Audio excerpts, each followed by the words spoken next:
श्री स्वामी समर्थ. स्वामी कृपा ज्योतिष मध्ये मी भास्कराचार्य मंजुषा जोशी आपलं हार्दिक स्वागत करते. आज आपण समजून घेत आहोत गुरुदेवांची माहिती. आणि गुरुदेव 18 ऑक्टोबर ते 3 डिसेंबर पर्यंत उच्च राशीतनं कर्क राशीतनं गोचर करणार आहेत. तुमच्या राशीला गुरुदेवांचे कोणते शुभ आशीर्वाद प्राप्त होऊ शकतात, गुरुदेव कोणत्या क्षेत्रामध्ये कार्य करणाऱ्या वर्गाला विशेष भरभराट कीर्ती प्रसिद्धी प्राप्त करून देऊ शकतो, याबद्दलची सुद्धा संपूर्ण माहिती जाणून घेत आहोत. चला तर मग माहितीला सुरुवात करूया. सुरुवातीला समजून घेणार आहोत गुरुदेवांची महती. गुरुदेवांची माहिती समजून घेणार आहोत. गुरु ग्रह हे नवग्रह मंडळातील बृहस्पती म्हणून ओळखले जाणारे ग्रह आहेत. गुरुदेव हे देवांचे गुरु म्हणून ओळखले जातात. गुरुदेवांची रत्न जो आहे तो पुष्कराज आहे. गुरुदेवांच्या प्रमुख 3 दृष्टी आहेत, पंचम दृष्टी, सप्तम दृष्टी आणि नवम दृष्टी. या दृष्टीने गुरुदेव ज्या ज्या ठिकाणी दृष्टी देतात त्या त्या ठिकाणचे ज्ञान, प्रगती आणि जीवनामध्ये उत्कर्ष, आर्थिक लाभ प्राप्ती करून देत असतात. अशा या प्रमुख गुरुदेवांच्या 3 दृष्ट्या आहेत. गुरुदेव हे पोटाचे कारक आहेत, त्याच्यामुळे जीवनामध्ये वेगवेगळ्या प्रकारच्या पोटाच्या तक्रारी तुम्हाला असतील तर त्यामधनं सुद्धा बाहेर पडणारी स्थिती आता आहे का, हेही आपण गुरुदेवांवरनं पाहू शकतो. तर असे हे विशिष्ट ग्रह, त्याचबरोबर गुरुदेवांवरनं ज्योतिषशास्त्र, अंकशास्त्र यातील तज्ज्ञ मंडळी, फॉरेन्सिक लॅबमध्ये काम करणारा वर्ग, कुलगुरू, अध्यापक म्हणून काम करता, तुमच्यासाठी सुद्धा गुरुदेवांची ही उच्चस्थ स्थिती अतिशय महत्त्वपूर्ण ठरते. याचबरोबर गुरुदेवांवरनं आणखीन काही पाहिलं जातं. त्यामध्ये सगळ्यात मोठं फळ गुरुदेव हे संतती आणि संपत्ती प्राप्त करून देणारे ग्रह आहेत आणि यांचा आता उच्च राशीतनं गोचर आहे तर नक्कीच विशेष फळ तुम्हाला देऊ शकतात. तुमची रास धनु आहे. धनुराशीच्या जातकांना लग्नस्थानाचे स्वामी म्हणून ओळखले जाणारे गुरुदेव यांची अधिकाधिक चांगली फळे आता मिळू शकतात. आणि कशा प्रमाणात मिळणार आहेत किंवा कशा क्रमाने मिळणार आहेत ते आता समजून घेऊयात. लग्न भाव, प्रथम भाव या ठिकाणी गुरुदेवांची रास येते आणि त्यामुळे तुमच्या राशीचे स्वामी ते ओळखले जातात. गुरुदेव तुमच्या राशी कुंडलीमध्ये सध्या स्थितीमध्ये मिथुन राशीतनं गोचर करत आहेत. मिथुन रास ही तुमच्या राशी कुंडलीतील सप्तम भावात येते. 18 ऑक्टोबर पर्यंत मिथुन राशीतनंच गुरुदेवांचं हे गोचर असणार आहे. तदनंतर तुमच्या राशीला 8वा गुरु सुरू होत आहे, परंतु कर्क राशीतला 8वा गुरु नक्कीच लाभदायक ठरणार आहे. अनेक संधी उपलब्ध करून देण्यासाठी, सूक्ष्म ज्ञान आकलन प्राप्त करून देण्यासाठी, गूढ विद्येचा अभ्यास करण्यासाठी आणि त्याचबरोबर तुम्हाला योगा किंवा मेडिटेशन क्षेत्रामध्ये तुम्ही काम करताय, त्याचबरोबर संशोधन कार्य या क्षेत्रामध्ये काम करताय तर नक्कीच तुमच्याकडनं अधिकाधिक चांगली कामे प्राप्त होण्यासाठी सुद्धा या गुरुदेवांची कृपाच म्हणता येईल. तुम्ही मानसोपचार तज्ज्ञ म्हणून काम करता, मेडिकल क्षेत्रामध्ये तुमचं काम आहे, तुमच्यासाठी सुद्धा गुरुदेवांचं हे विशेष गोचर आपण म्हणू. त्याचबरोबर अष्टम स्थानातनं जेव्हा गुरुदेव गोचर करतील त्यावेळेस आणखीन एक विशेष फळ देतील, ते शिक्षण क्षेत्रामध्ये कार्य करणाऱ्या वर्गाला.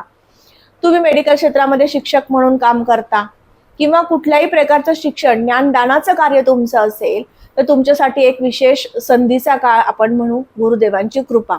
याचबरोबर गुरुदेव हे जे न्यायदानाचं कार्य करतात तर त्यांच्यासाठी सुद्धा एक विशेष चांगलं फळ देऊ शकतात.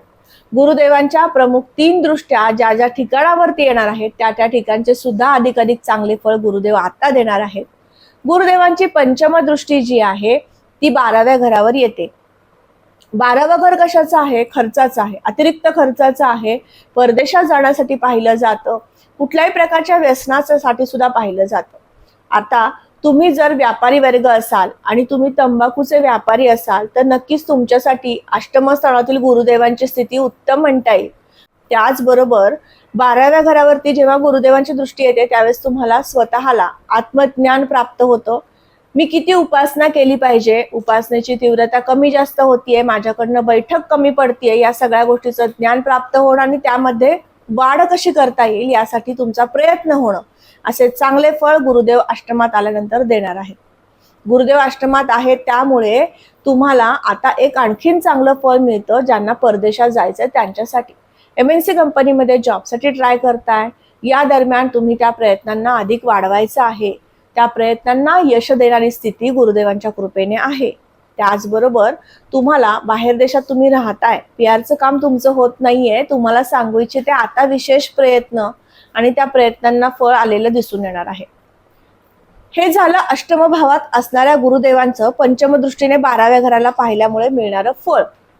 तुमच्या राशीला सध्या स्थितीमध्ये लहानपणोती अर्थात लहान साडेसाती सुरू आहे, जी 2.5 वर्षांसाठी आहे. 30 मार्च पासून या साडेसातीची तीव्रता सुरू झालेली आहे.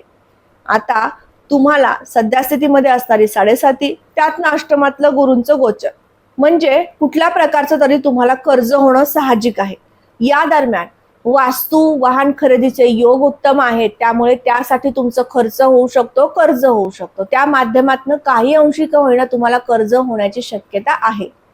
मोकळी जागा खरेदी करण्याचे योग तुम्हाला आता या दरम्यान दिसून येत आहेत आणि त्या माध्यमातून सुद्धा गुंतवणुकीसाठी लागणारा पैसा तुम्हाला काही अंशी बँकेकडनं लोन घेण्याची शक्यता आहे.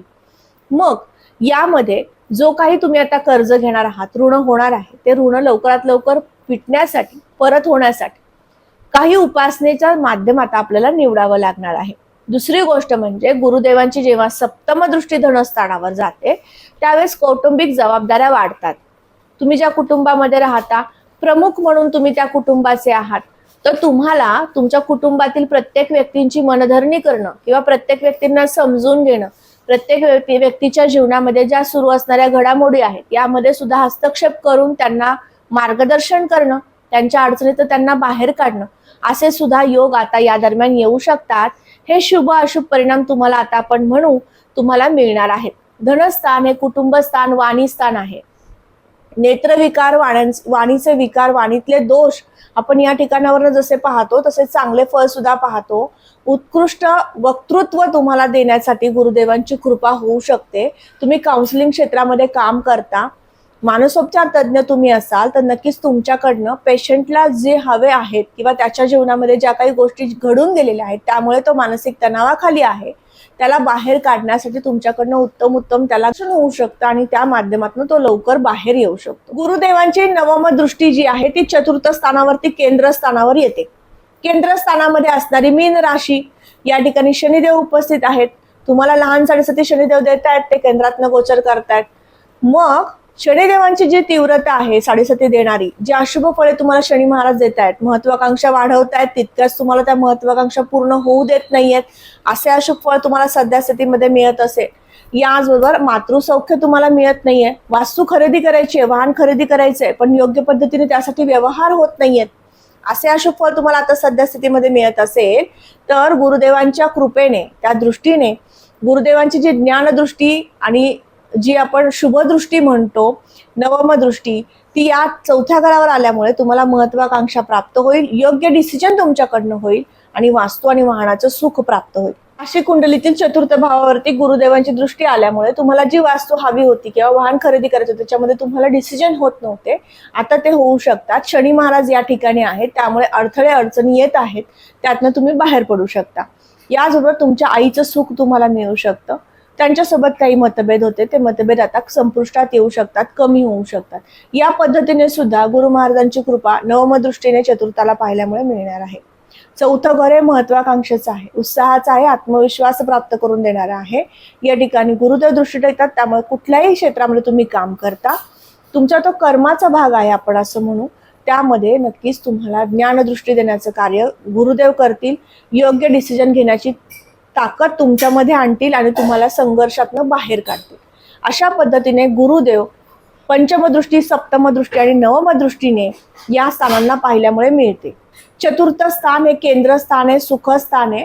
या स्थानामध्ये जेव्हा गुरुदेवांची नवम दृष्टी येते त्यावेळेस तुम्हाला अधिकाधिक महत्वाकांक्षा जागृत होतात. प्रत्येक गोष्टीमध्ये मला ते जमणार आहे, मी करू शकतो, हा आत्मविश्वास प्रदान करतात आणि तुमच्या आयुष्यामध्ये सुख, समृद्धी, ऐश्वर्य प्राप्त करून देतात. अशा पद्धतीने धनु राशीच्या जातकांना अष्टम भावातील अर्थात अशुभ स्थानातील गुरुदेवांचं सुद्धा किती चांगलं फळ प्राप्त होऊ शकतं हे आपण आता समजून घेतलं. गुरुदेव अष्टम भावात आहेत, मग गुरुदेवांची सेवा करणं आवश्यक आहे का ते समजून घेऊयात.